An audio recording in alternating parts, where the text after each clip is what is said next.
Paz.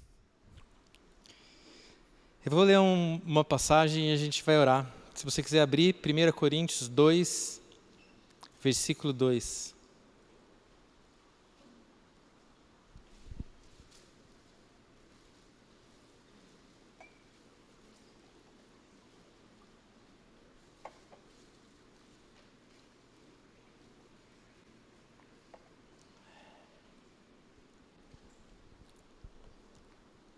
Diz assim: Eu, irmãos, quando fui ter convosco, anunciando-vos o testemunho de Deus, não o fiz com ostentação de linguagem ou de sabedoria, porque decidi nada saber entre vós, senão a Jesus Cristo e este crucificado. Feche teus olhos, vamos orar. Pai, em nome de Jesus, nós te agradecemos pelo teu Filho, Jesus nosso Senhor. Te agradecemos pela cruz, te agradecemos pela ressurreição. Hoje é o dia que comemoramos a ressurreição de Cristo. Por causa da cruz, por causa da morte, por causa da ressurreição, hoje temos acesso à vida eterna, acesso a um trono de graça colocado nos céus, e nós nos achegamos até esse trono nessa noite para te pedir graça. Deus, derrama graça sobre nós nessa noite, derrama da tua palavra, a tua presença. Pai, quero colocar a minha vida diante do Senhor. Deus, o Senhor sabe das minhas dificuldades, o Senhor sabe da minha vida. Deus, eu coloco minha vida à sua disposição, usa-me. Deus, eu repreendo também todo espírito contrário, tudo aquilo que tenta tirar a atenção dos irmãos. Eu quero declarar um ambiente favorável à tua manifestação e à tua voz, que a tua voz seja a única voz nesse ambiente, nessa noite, em nome de Jesus, amém. Irmãos, a gente leu o que o apóstolo Paulo escreveu aos Coríntios. E quem era o apóstolo Paulo?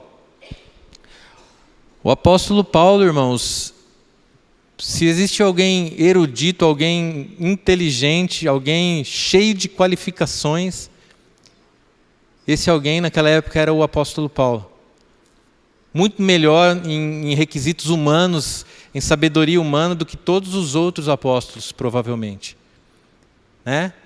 Falava algumas línguas, ele era cidadão romano, ele tinha acesso a coisas e a lugares que nenhum outro apóstolo tinha.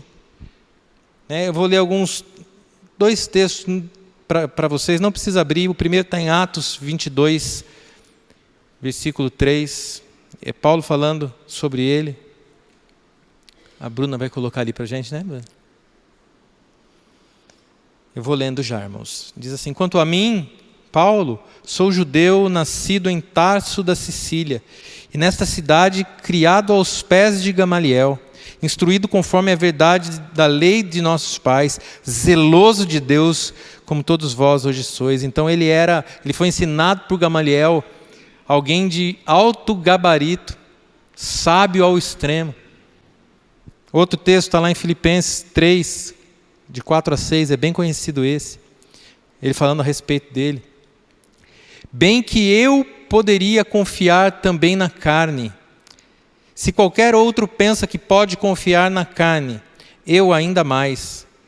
Circuncidado ao 8º dia, da linhagem de Israel, da tribo de Benjamim, hebreu de hebreus, quanto à lei fariseu, quanto ao zelo perseguidor da igreja, quanto à justiça que há na lei, irrepreensível. Ele vai seguir dizendo que ele deixa tudo isso, né? Por amor a Cristo, pela sublimidade do conhecimento de Cristo. Mas eu quero me atentar a quem ele era. Então ele era hebreu de hebreus, ou seja, os pais eram hebreus. Ele era fariseu, o mais alto nível de, vamos dizer assim, de zelo pela palavra na época. Então ele tinha todos os requisitos, todos. Mas lá no versículo que a gente leu no início, ele diz: Porque decidi nada saber entre vós, senão a Jesus Cristo e este crucificado. Então nessa hora ele deixa de lado tudo que ele sabia, toda a argumentação, toda a técnica de oratória, tudo. E ele decide saber somente Cristo, e Cristo crucificado. Agora, Cristo crucificado, queridos, e nesse final de semana Não dava para não pregar sobre isso. Cristo crucificado é importante para todo o mundo, mesmo para os não cristãos. Cristo crucificado para os cristãos, então, é algo que o mundo todo conhece, alterou o calendário, né? Jesus dividiu a história entre antes de Cristo e depois de Cristo. Então, Cristo crucificado é importante para toda a história, para toda a humanidade.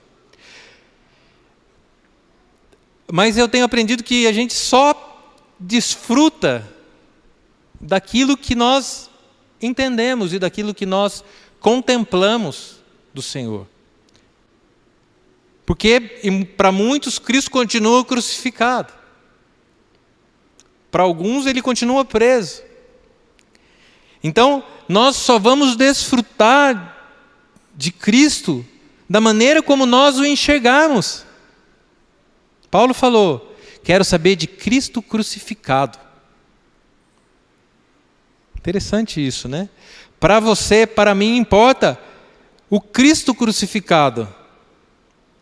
E aquilo que Cristo crucificado representar para você, provavelmente vai ser aquilo que ele vai representar na sua vida, e provavelmente vai ser aquilo que as pessoas vão ver refletido em você, porque aquilo que contemplamos é aquilo que refletimos.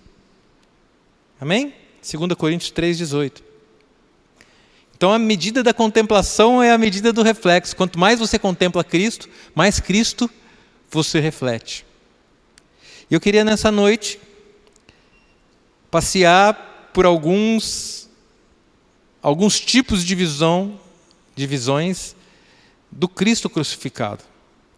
Então nós sabemos que naquela sexta-feira, não sei se foi sexta-feira, né? Mas naquele dia da crucificação existia um cenário, né? Isso foi histórico. Existiam pessoas ali naquele lugar e existia um Cristo crucificado. E eu quero aplicar isso para nossas vidas. Eu vou pontuar algumas pessoas e eu quero aplicar isso para a nossa vida. Então, a primeira pessoa que eu quero te dizer, que viu Cristo crucificado, ou que esteve presente, ou teve influência na crucificação de Cristo, que eu quero citar hoje, é Pilatos. Pilatos era o governador romano, e ele, depois de conversar com Cristo, depois de tentar livrar Cristo da morte, ele não conseguiu. O povo escolheu a Barrabás. Ele pediu para escreverem uma tábua com os dizeres: Jesus Cristo, Rei dos Judeus. E a palavra diz, se não me engano lá em Lucas, que estava nas 3 línguas mais faladas da época, que era o grego, o latim e o aramaico. Então, para todo mundo que passasse, Pilatos estava dizendo: este é o Rei dos Judeus. Pilatos estava declarando que Jesus era rei. Então, para Pilatos, Jesus era rei. Mas só tem um problema: Pilatos não era judeu. É ou não é? Jesus é o seu rei?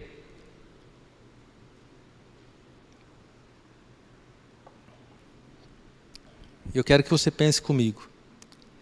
Para que haja um rei, deve haver um reino. E ninguém é rei se não há súditos. E um súdito, ele deve viver como alguém que tem o rei na mais alta estima. O reino de Deus tem um rei, ele não tem um presidente. Eu costumo dizer, e eu não quero machucar o coração de ninguém, que num reino onde há um rei, não há democracia, queridos. A hierarquia. Deus manda, nós obedecemos. É dessa forma. Não há um parlamento que Deus fala, as pessoas vão dizer se está certo o que Deus falou, Não. No reino de Deus, Ele manda e você obedece. Fala assim, no reino de Deus, Ele manda e eu obedeço.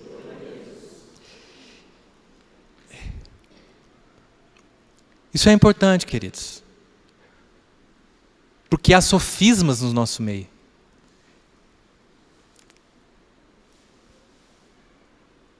Há sofismas dentro da igreja, queridos. Nós achamos que nós temos direito de escolher as coisas, que nós temos direito porque nós somos filho do rei. E é verdade, nós temos direito, o Senhor conquistou direito para nós, mas nós temos que nos colocar no nosso lugar.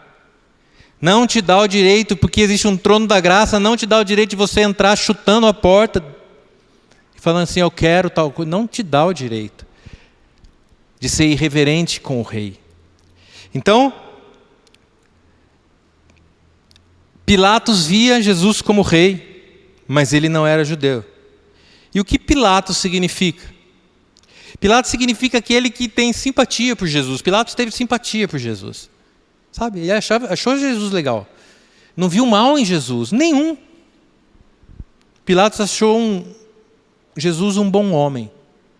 Mas ele não era rei de Pilatos. Ele não achava Jesus um rei dele. Era rei dos judeus. Pilatos é um tipo de pessoa que lava as mãos, querido. E lavar as mãos significa não tomar partido. E se você não tem tomado partido de Cristo, você tem sido Pilatos. Desculpe falar assim. Se você não professa o seu rei, se as pessoas não olham para você, esse aí é um súdito do rei. Você tem lavado sua mão diante do mundo. Se você não faz a diferença, se sequer sabem que você é um cristão no seu trabalho, sequer sabem que você é um cristão na sua faculdade, você tem sido Pilatos diante do Cristo crucificado. Você tem lavado sua mão. Isso serve para mim também. Todas as vezes que nós passamos desapercebido, nós estamos lavando a mão diante de pessoas que estão indo para o inferno. Eu não quero ser, queridos. Lavar as mãos também é não se importar, não se envolver. É estar indiferente com os problemas do Senhor. Porque, vou te dizer, Jesus tem um problema, queridos. Parece estranha essa frase. Jesus tem um problema, algo preocupa o coração de Jesus. Ele vê pessoas indo a rodo, quilômetros de fila, caminhando para a destruição, para o inferno. Jesus tem um problema, mas Jesus conquistou a solução para nós e entregou nas nossas mãos a comissão de fazer o que Ele pediu para você fazer. Lembre-se, Ele é rei, Ele manda e nós obedecemos. Pilatos também é do tipo que vai com a maioria. Porque Pilatos queria salvar Jesus, mas falou o quê? Eu lavo minhas mãos. O povo, a maioria, a democracia pediu Barrabás. Foram democratas e jogaram Jesus para a cruz. Então Pilatos é do tipo que vai com a maioria. Todo mundo faz isso, irmão. Hoje em dia, até na igreja tal, as pessoas fazem isso. Isso aqui é religiosidade pura. Vai com a maioria. A maioria está indo, a internet está bombando. 50 mil likes, sei lá, 1 milhão, eu nem sei quanto que é muito. 70 milhões de likes. Vamos com a maioria, Pilatos vai com a maioria. Está todo mundo fazendo? Vamos na onda, que deve dar certo. Pilatos não dá ouvido para vozes importantes. A esposa dele foi lá, olha, não mexe com ele. Tive um sonho, não faz, olha, não faz isso. Vozes importantes. Não, a maioria A voz do povo é a voz de Deus.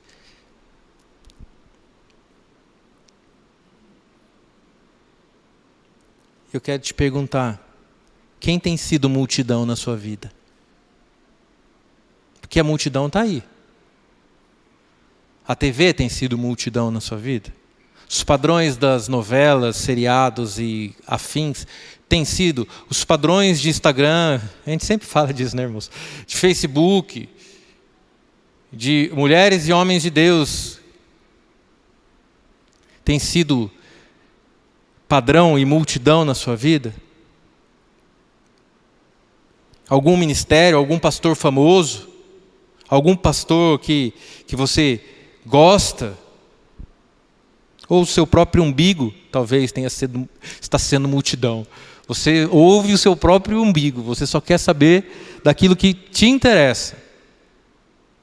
Então, lembre-se, numa monarquia, súditos precisam aprender a se submeter cegamente à vontade de Deus. Cegamente à vontade de Deus. Jesus submeteu-se cegamente. Ele foi diante do Pai e pediu: Pai, livra-me. Passa de mim esse cálice. Mas ele se submeteu cegamente. Sabe por quê? Porque se ele para nós não for rei, não vai adiantar no grande dia você chegar com a sua carteirinha de crente da sua igreja e falar assim: ó, tá aqui, eu frequentei 30 anos a igreja tal, fui diácono, fui pastor. E a gente sabe o que a palavra diz. Se você não foi súdito dele, ele vai falar assim: oi? Quem é você? Nunca te conheci, querido. Então assim, seja súdito do rei. Seja súdito do rei. E um súdito de um rei do reino dos céus é um peregrino nessa terra. E a pátria nossa não está nos céus. E eu sempre dou esse exemplo, mas hoje, eu sempre falo do Corinthians e do São Paulo, mas hoje eu não vou falar, irmãos. Hoje não tô bem para falar, para dar esse exemplo. Não estou bem. Então assim, se você torce para o Barcelona, você não vai colocar uma camisa do Real Madrid. Não vai. Ou vai? Então, um súdito do rei não vai se vestir, não vai andar como alguém que não faz parte do reino de Deus. Segundo tipo de pessoa, os religiosos. Mateus 27, se quiser abrir, pode abrir, querido. Mateus capítulo 27, versículo 41 e 42.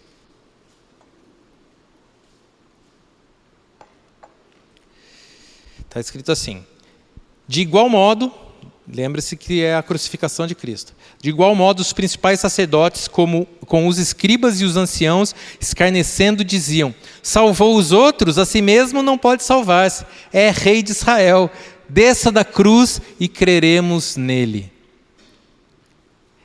Sabe o que me choca nesse texto?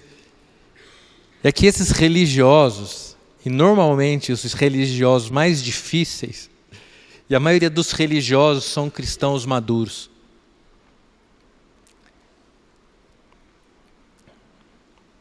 Eram os escribas, os anciãos, os sacerdotes escarnecendo. Nós que somos mais maduros na fé, nós temos que tomar cuidado de não estarmos sendo religiosos. Eu listei algumas coisas. O religioso está sempre colocando o Senhor à prova. O religioso está sempre colocando Deus à prova, mas com a régua dele mesmo. Sabe, ele quer medir Jesus com a régua e a justiça própria. Quando Jesus nos chama a nossa justiça de trapo de imundícia. Então, está sempre querendo que Jesus prove algo. Olha a passagem. Se você é mesmo quem você diz, então desce da cruz que nós vamos crer. Não basta a sua palavra, Jesus. Basta eu ver com os meus olhos aquilo que eu quero ver. Porque na minha régua de justiça, na minha régua, o Senhor vai ser filho de Deus se descer dessa cruz. E muitas vezes nós temos sido assim, queridos. Nós temos duvidado do poder, da majestade de Deus, porque não vemos Deus agindo na nossa vida da maneira que nós queremos, porque Deus está agindo na sua vida. Deus está fazendo constantemente. Mas a gente acha que se Ele não fizer do nosso jeito, então nada feito. Não podemos medir alguém que é imensurável, principalmente com a nossa régua. Se você quiser medir a Deus, meça a Deus pela palavra dEle. Lembre a Deus da palavra dEle, não há problema. Senhor, o Senhor diz que eu sou mais que vencedor em todas as coisas. É a tua palavra que diz. Agora, se eu não estou sendo mais que vencedor, eu não posso falar, Deus, o Senhor está mentindo. Deus, sua palavra não serve para mim. O Senhor esqueceu de mim. Então, o religioso está sempre querendo que Deus pense exatamente como ele. Preste atenção no que eu estou falando. O religioso acha que Deus pensa exatamente como ele. E as outras pessoas é que são religiosas. Faz sentido? Difícil ver um religioso falando assim, não, eu sou religioso mesmo. Não. O religioso acha que Deus pensa como ele. O outro é religioso, quem pensa diferente. Ou então é muito liberal demais. Outro ponto, o religioso acredita que seu próprio esforço fará Deus amá-lo. Acha que Deus retribui, assim, que o amor de Deus depende do trabalho dele. Queridos, Deus te ama de qualquer maneira. Deus te ama não porque você trabalha, não porque você gasta o seu tempo, vem aqui ensaiar. Deus não te ama por causa disso. A diferença é que você vem ensaiar porque você ama Ele, aí sim. A prova do seu amor é o seu serviço a Ele. Mas Deus não precisa do seu serviço para te amar. Deus te amou desde sempre. Então, o religioso está sempre achando que precisa fazer algo para que Deus o ame, para que Deus o aceite, quando Ele já aceitou, queridos. Você já é aceito. Fala para o irmão, você já é aceito. Deus te ama.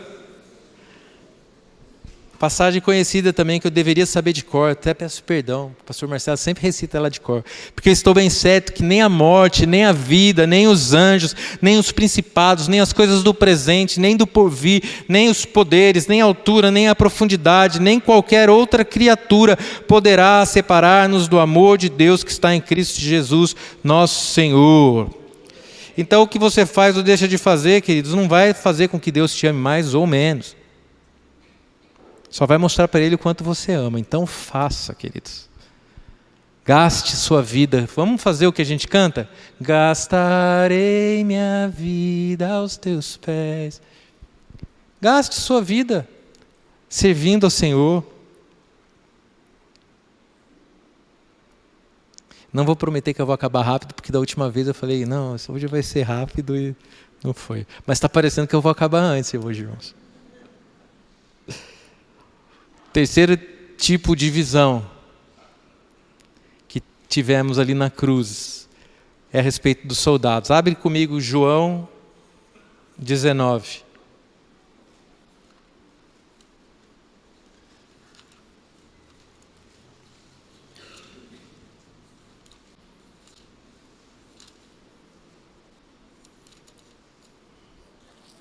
Versículo 23 e 24.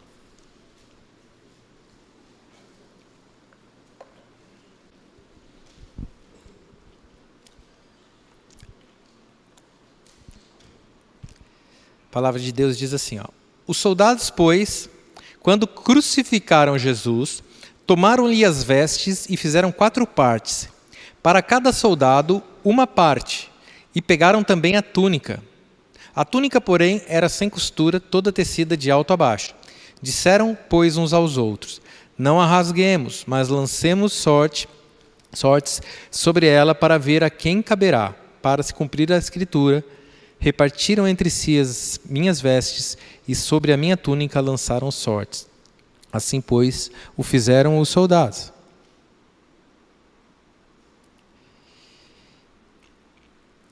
E o que eu vou falar vai parecer um pouco o que eu acabei de falar dos religiosos.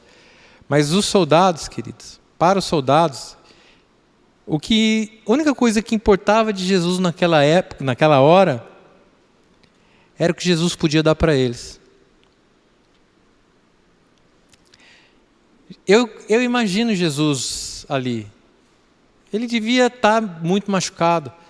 Não dá para a Bíblia não nos conta, né? Há estudos. Mas eu acredito que ele via a situação toda, pelo menos no começo, né? Ele via toda aquela situação. As pessoas jogando sorte nas vestes dele. E os soldados estavam muito preocupados com o que podiam obter do Senhor aqui, naquele momento, naquela hora. E nós somos assim, querido, sem medo de errar. Claro que não em todo tempo, mas muitas vezes nós estamos muito preocupados com o que Deus pode nos dar aqui. Um grande exemplo que eu tenho disso é os 2 ladrões na cruz, o bom ladrão e o mau ladrão. A palavra diz que os 2 blasfemavam contra Jesus. Os 2 falavam mal de Jesus.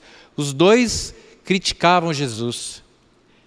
E o mau ladrão, em algum momento, na verdade, o coração do ladrão que se converteu, ele foi tocado. Eu creio que foi de ver a situação, de ver como Jesus estava lidando com aquilo.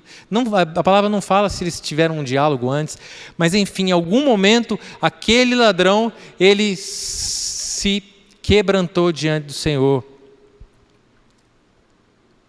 E o que acontece? O ladrão mau fala o quê para Jesus? Salva-te, tira a gente dessa também. Olha só, querendo o agora. E o que o outro diz? Aquele que teve as escamas dos olhos tiradas. Nós merecemos estar aqui, mas ele é justo. E fala para Jesus, né? Não esqueça de mim. E Jesus fala, hoje mesmo estarás comigo no paraíso. Então, eu vejo um ladrão com uma ótica humana, pensando no agora, pensando no momento. E o outro entendendo a eternidade, queridos. Ah, como é difícil a gente entender a eternidade. Como nós somos pequenos e ficamos olhando para as nossas falhas, para as nossas fraquezas, para os nossos defeitos, para as nossas contas, para as nossas doenças. Como nós somos pequenos, querido. Aquele ladrão entendeu. E eu imagino, queridos. Eu quero lembrar também daquela passagem de Jesus com a mulher samaritana, lembra? Que ele fala para ela num determinado momento: ah, se tu soubesses quem que te pede, você pediria água e eu daria assim água sem parar, a jorrar. Eu imagino Jesus olhando aquela cena daqueles homens jogando sorte nas vestes dele, Jesus olhando e falando assim: ah, se vocês soubessem quem está aqui nessa cruz, vocês não iam se contentar com essas vestes. Queridos, não nos contentemos com as vestes do Senhor. Um carro novo é bom, queridos. Um emprego novo é bom. Eu profetizo sobre a vida de vocês: saúde, carro novo, prosperidade financeira, uma família abençoada. Isso é de Deus, isso é bênção. Mas os nossos olhos precisam estar além disso. Nossos olhos precisam estar na eternidade. Nós somos, como eu falei, peregrinos nessa terra. O problema daqueles soldados foi o foco, queridos. Quem foca... A gente estava vendo... Tem gente agora que tem... A câmera de celular é igual as câmeras do Andrei lá, né? Estava vendo a Thaís, namorada do Mateus, tirando foto. Não, porque assim, porque assado. E foca aqui, desfoca lá. Mas você pode ver que toda vez que você foca uma coisa, o outro perde foco. Então, se você foca nessa terra, querido, você desfoca a eternidade. E tem uma música linda, né? Que agora eu não vou lembrar o ritmo. Turn your eyes. Desculpa aí. Sorry, Harry. Sorry, Rachel.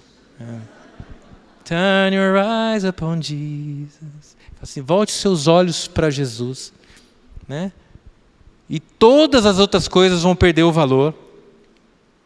Foque na eternidade e as coisas, realmente as coisas serão, todas as outras coisas vos serão acrescentadas. Você não precisa correr atrás delas. Você não precisa se preocupar com elas. Elas correrão atrás de nós. As bênçãos correrão atrás de nós. Mas foca correto. Amém? Ninguém pode amar e servir a dois senhores. Ninguém. Ou você ama um e aborrece o outro, ou ama o outro e aborrece um. Não dá para amar a Deus e as riquezas, não dá para amar a Deus e a sua própria vida, não dá para amar. É um ou outro. Eu gosto muito do versículo que eu vou ler, está lá em 1 Coríntios 15, 19. Diz, se a nossa esperança em Cristo se limita apenas para essa vida, somos os mais infelizes de todos os homens. Se o que você espera de Jesus é só para ter uma vida boa aqui, você é infeliz. Isso está na Revista e Atualizada. Você é um miserável, o mais miserável dos homens, na Corrigida Fiel. E você é o mais digno de dó e compaixão. Está na NVI. Se você espera de Cristo somente ter uma vida tranquila aqui nessa terra, você é isso que eu falei. Que eu falei não, você é isso que a Bíblia está falando. Amém? E eu me lembro, e eu já estou indo para o final mesmo, olha. E eu me lembro daquele centurião que falou assim, ele realmente era o Filho de Deus. Ele não acreditava. Tarde demais, né? A gente sabe que não é tarde demais porque tudo o que veio depois da cruz e da ressurreição é o que é válido. Mas na minha exposição aqui, ele não se atentou quem era que estava na cruz. Ele perdeu o tempo, ele perdeu os sinais. E não perca o seu tempo, não perca o time. Olhe para Cristo crucificado, queridos. E faça uma pergunta, quem é o Cristo crucificado para mim? Quem é? Tenho sido religioso, venho para a igreja porque eu estou na escala, venho para a igreja porque... Enfim, por que você ama Cristo? Por quê? Nós somos chamados a brilhar Cristo. E a gente poderia ter vários tipos de gente. Sabe, alguém que não estava na cena da crucificação, mas o que eu posso dizer, o que Jesus significaria para ele é Judas. Se Judas estivesse naquela cena, ele ia estar sendo oprimido, ia estar vivendo um remorso eterno. Remorso, porque Judas não se arrependeu, queridos. Judas era o filho da perdição. Agora, não adianta nós pecarmos e, sabe, o que eu fiz contra o Senhor e amanhã eu estou lá de novo. O que eu fiz contra o Senhor e amanhã eu estou lá de novo. Arrependimento é abandono, querido. Arrependimento é decisão, ainda que você caia de novo, você se levanta, tem fome e sede de justiça, como diz as bem-aventuranças. Eu me levanto contra esse pecado, eu não aceito, eu não tenho domínio. Se levante, decida, segue em frente. E não, Senhor, pequei, o Senhor sabe todas as coisas. Carne é fraca, né, Senhor? Me perdoa. E não toma uma decisão, não toma uma atitude na vida. Eu não sei se Deus está falando com alguém, queridos, mas se você tiver que deixar seu emprego, deixe. Se você tiver que deixar uma amizade, deixe. Se você tiver que dar o seu celular para sua esposa, dê.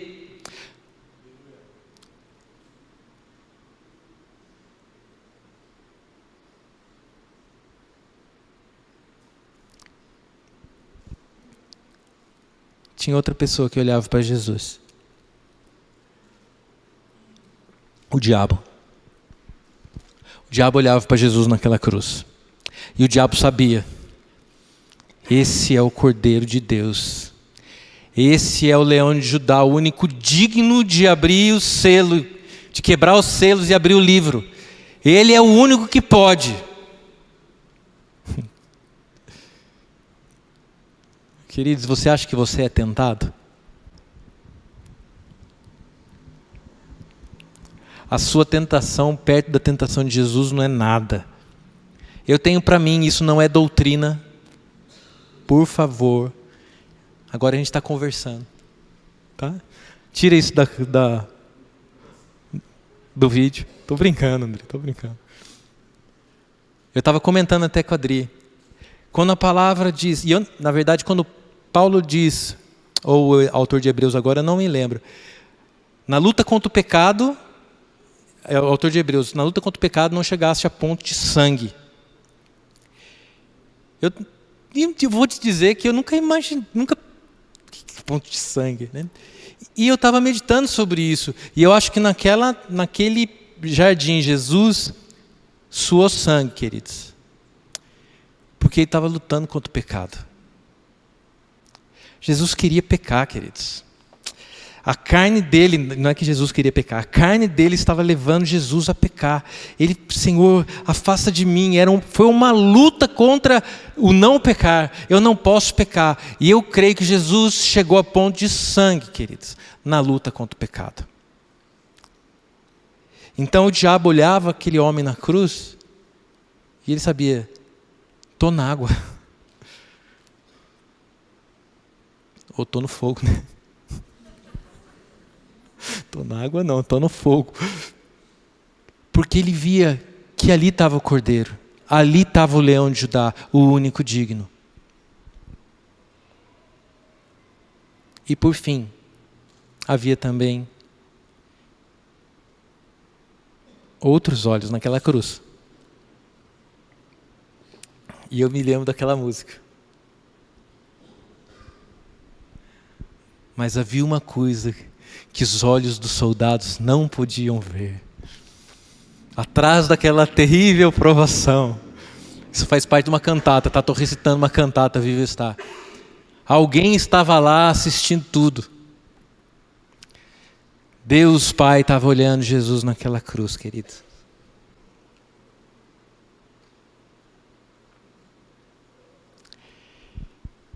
Deus Pai estava olhando Jesus naquela cruz. E quando Ele olhou naquela cruz, feche teus olhos. Quando Ele olhou naquela cruz, Ele optou em virar as costas para Jesus. Mas o virar as costas não foi literal, ele via Jesus naquela cruz, ele simplesmente optou em moer o seu próprio filho. Porque quando ele olhava para aquela cruz, ele via você, queridos. Porque quando ele olhava através daquela cruz, ele via a sua vida, a minha vida. Porque quando Deus olhava para Jesus crucificado, Ele sabia que ali estava o resgate do mundo.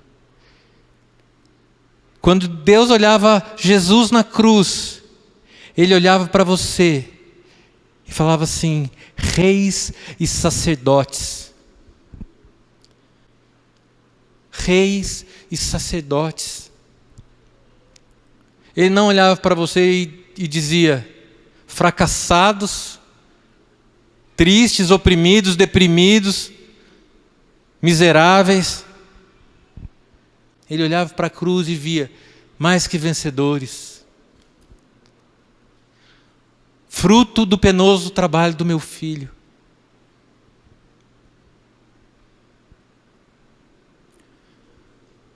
Ao Senhor agradou moê-lo. Ao Senhor agradou fazê-lo enfermar.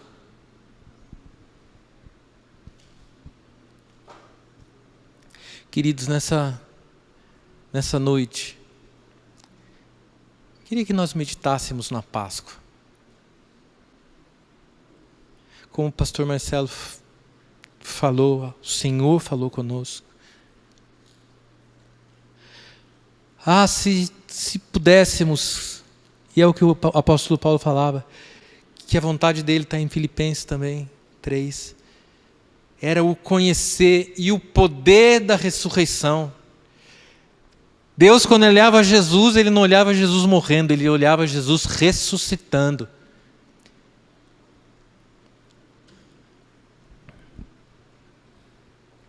E eu quero que você pense, como você tem visto Cristo crucificado? O que Cristo crucificado tem representado na sua vida? Eu quero de fato deixar você meditar enquanto os músicos tocam.